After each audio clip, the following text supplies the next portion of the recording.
Binäme gurrun mollubi?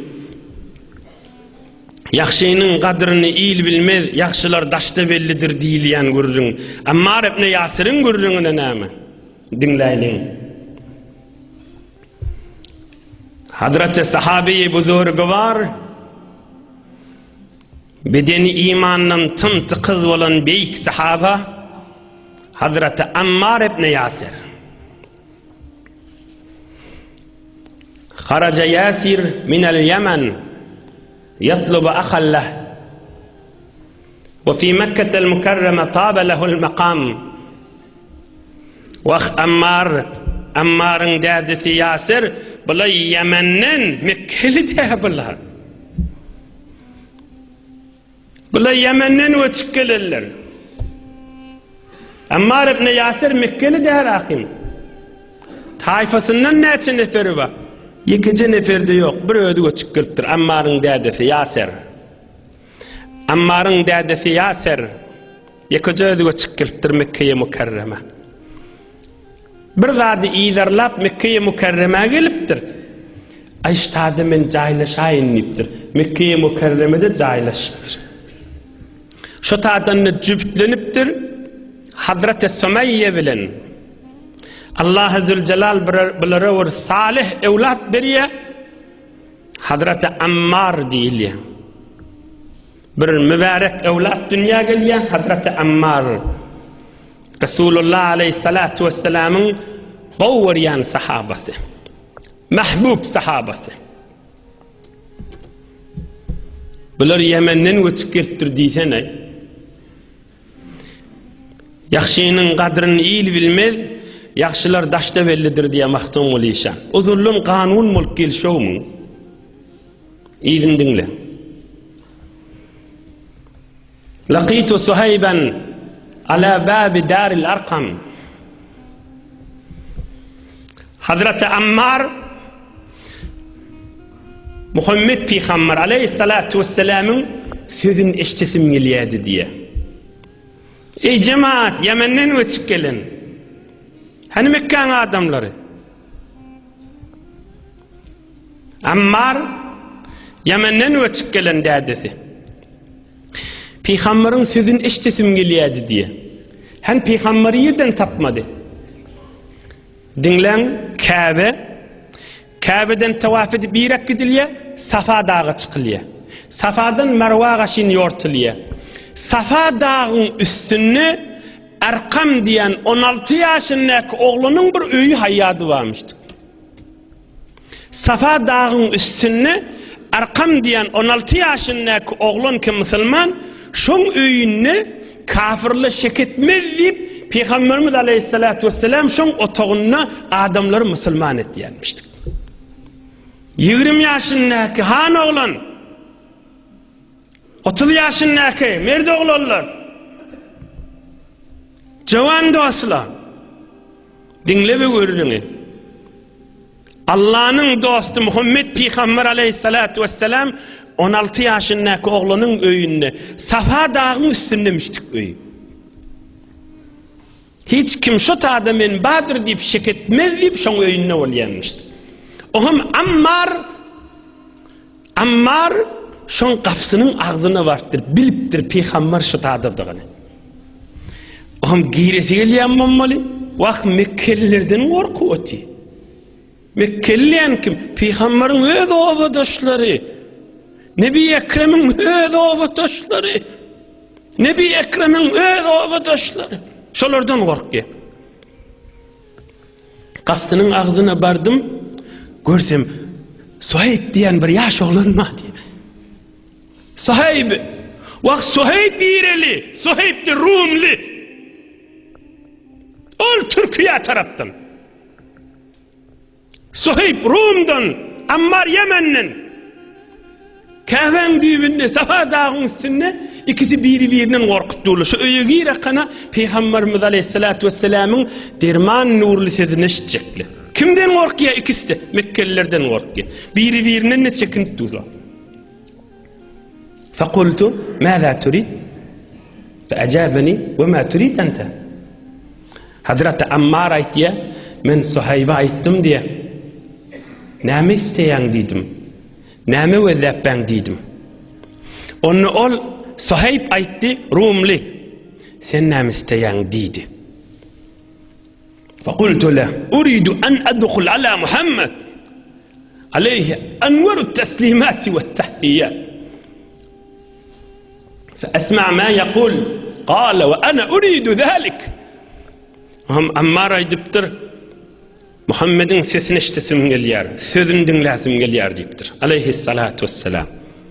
Suhayb näme diýipdir? Men de şonu işitesim gelýär. Ikijigimiz bile gireýil. Ikijig bile musulman bolýar. Ikijig bile musulman bolýar. Gün ýaşaýança çykmadan gorkdyk diýip. Makasna hatta amsayna. Gün ýaşaýança gözdeşdik şu öýde güýmenlik diýip, eglenlik diýip. Taşryk çykmana Peýgamberiň öz owadaşlaryndan gorkdyk diýip. Peýgamberimiz aleyhissalatu vesselamyň öz owadaşlaryndan gorkdyk.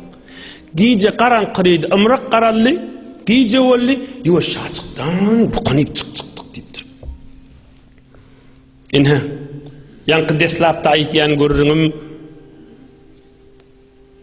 Ammar ibn Yasir Yemen'den göçüp gelen Nebi Ekrem aleyhissalatu vesselam de Mekke'ye mükerremeli.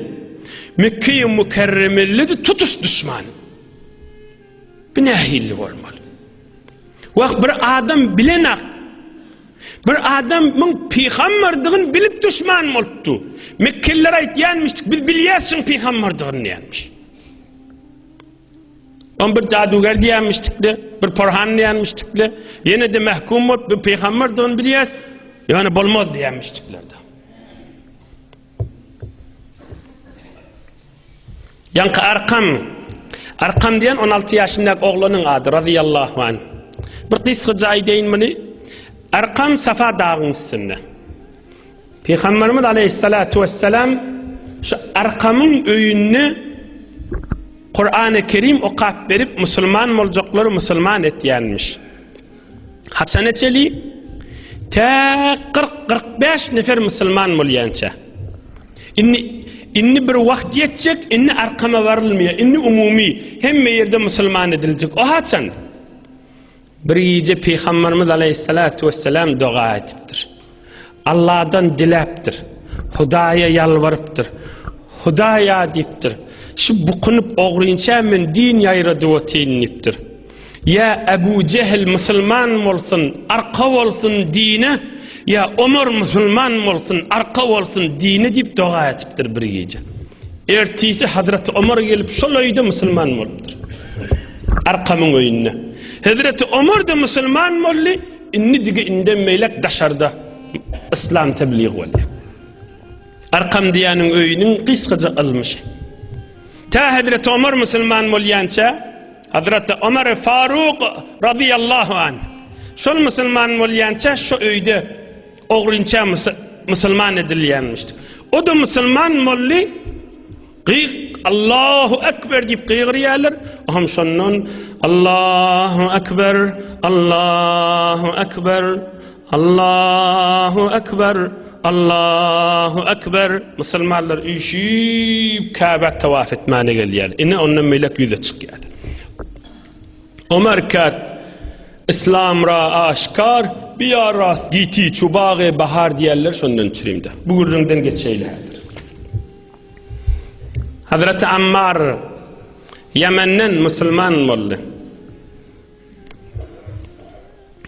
Suhayb Rum'dan musulman boldy. Inni İslam ýüze çykdy da. Kana Ammar minellezine yu'azzabun. Ammar'ı tutupdyrlar, azap bermäge durupdyrlar. Näme diýip? Obadaşy ýokdy. Qaryndaşy ýokdy. Ammar'ı tutup azap bermäge durupdyrlar. Obadaşy ýokdy. Ru'ya Ammar ibn Yasir radiyallahu anhuma mutajarridan fi sarawil fa idha fi zahrihi habatun kasir. Ol soňralarda Hazreti Ammar ýaşul wagtynda bir gün köýnegini çalşyrypdyr. Arkasynda kan yara barmyşdyk. Ala, yara, yaraň jaýy. Hem gözläp duran Şamdaki yaralan jaylar näme diýipdir? Hada mimma kanat tu'azzibuni bihi fi Ramza Quraysh. Mekkeliň ot ýakyp arkamy ot basalan ýerler diýipdir. أحرق المشركون ليعذبوا عمارا Yasir'de Zenanesi Sumayye'de ve oğlu Ammar'da üçüsü de cennet bilin buşlanan sahaba. Cennetin gülleri diye aynı.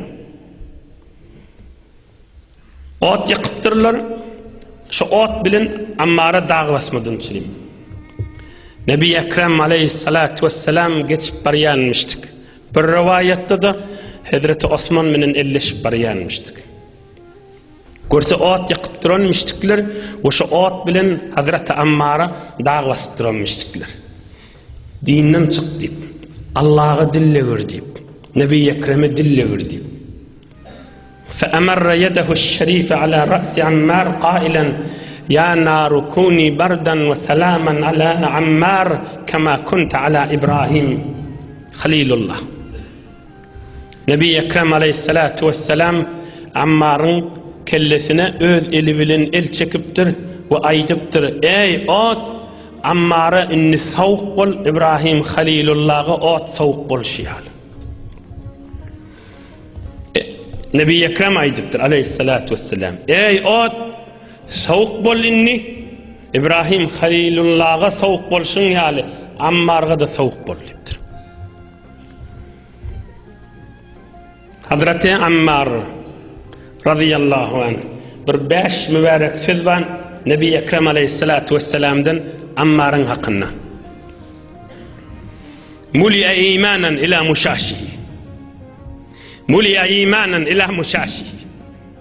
Muli'a imanan ila muşaşihi. Nebi Ekrem aleyhissalatu vesselam aydıptır.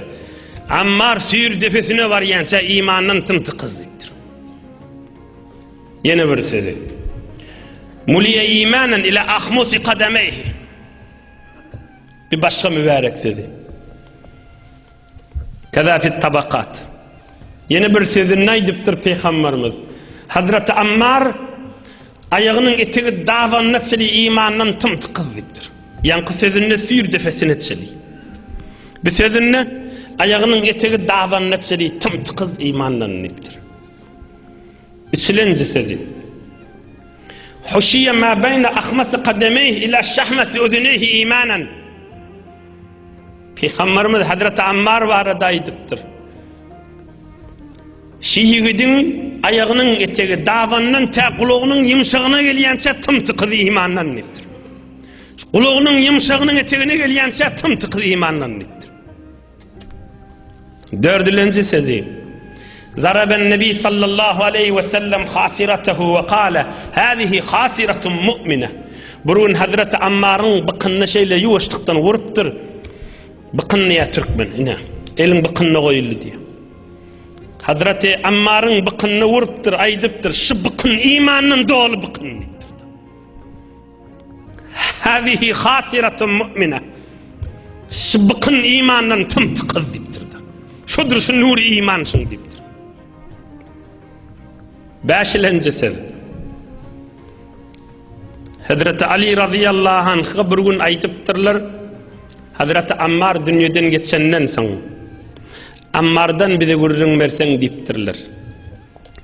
Onna aytıptır men Nebi Ekrem aleyhissalatu vesselam'dan eşittim deyiptir. Ammar khalatallahu teala ma beyne qaranihi ila qadamihi ve khalatal iman bilahmihi ve demihi. El-Hadis ravahu İbn Asakir. Peygamberimizden eşittim deyiptir. Ammar'ın suyur defesinden ta davanına çeli ve eti sünkü imanın dolu deyip Nebi Ekrem aleyhisselam ayıttı deyiptir. İnhe Yemen'den ve çıkkeleler Ammar'ın öz sözünü aydeyin, ohun bir 10 nagayga dersinden aydeyin. Ahirki bir Ammar'ın öz sözü hadircek. Ey yiğitler,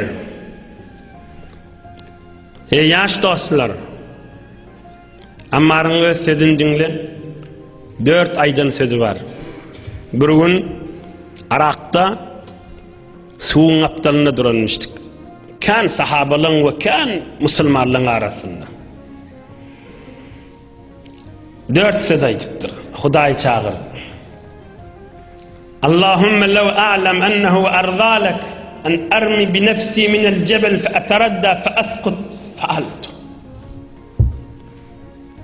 Hudaýa eger men şo dağdan özümizin etek düşýänçem pir pıtir bolup dogrum bolsam sen razi boljak bolsaň Hudaýa özüm dağdan oklaryn dipdir.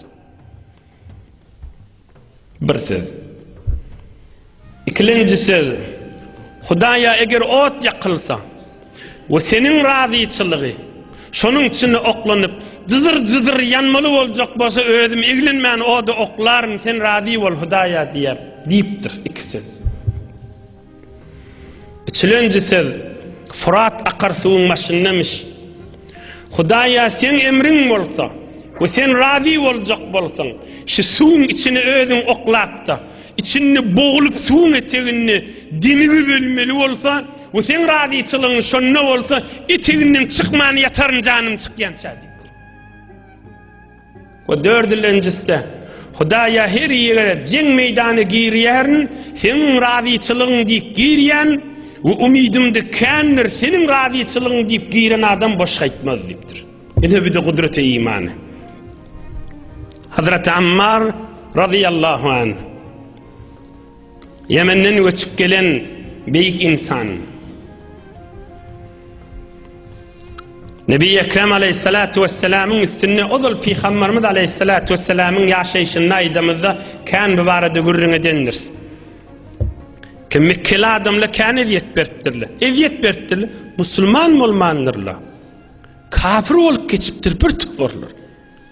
13 yılda Peygamberimiz aleyhisselam aralarındamıştır. Birce 70-80 nefer musulman vardır. Ahir öldürecek deyip kovalaptırlar. Bu ölüp gidellere tebbet yada abi lehabin ve tebbul küttüle. Kıyamete çeli ruhları, özleri hemmekşin gözünden kaçıp ölüp küttüle.